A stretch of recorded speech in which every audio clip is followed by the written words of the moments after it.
Le soleil s'était levé paresseusement sur le petit village de Kotobo. Les coqs avaient chanté depuis longtemps, mais c'est sous l'arbre à palabres, ces grands baobabs aux racines profondes, que Baba et Caroline étaient donnés rendez-vous. Caroline était assise la première, ses yeux fixés sur les feuilles dansantes du baobab. Baba arriva en courant, le cœur battant plus vite que ses pas. Tu es venu, souffla-t-il, comme un souffle de vent chaud. Bien sûr, je ne rate jamais une promesse, répondit-elle, un sourire en coin. Ils assirent tous les deux, leurs mains proches sans se toucher. Ces jours-là, ils ne te parlent pas beaucoup. Les silences entre eux étaient chargés de sentiments doux et puissants. C'était un silence qui disait « Je suis là, je te vois ».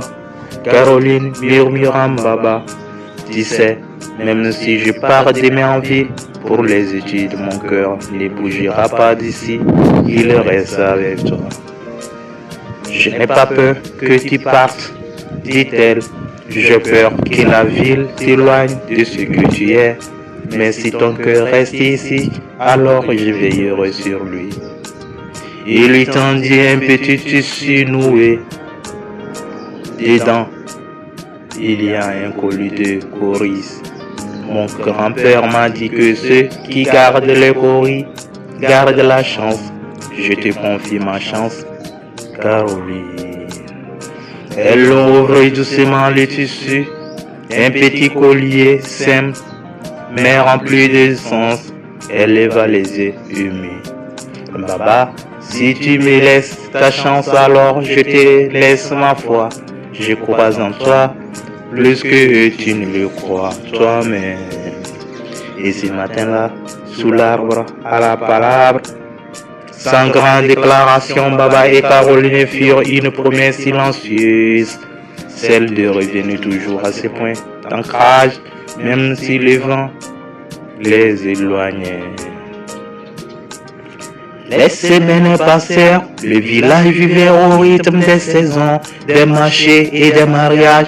Mais pour Caroline, chaque jour sans Baba semblait plus long que le précédent. Il lui écrivait parfois quand il le pouvait, mais les lettres mettaient du temps à arriver.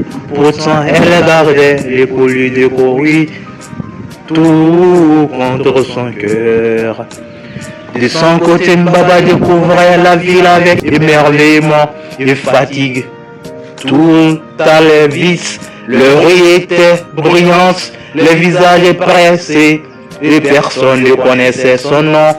Il passait ses journées entre les bancs de l'université et les petits boulots du soir.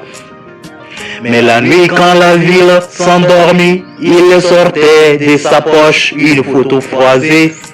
Caroline assise sous le baobab, les yeux brillants, il se rappelait alors ces mots.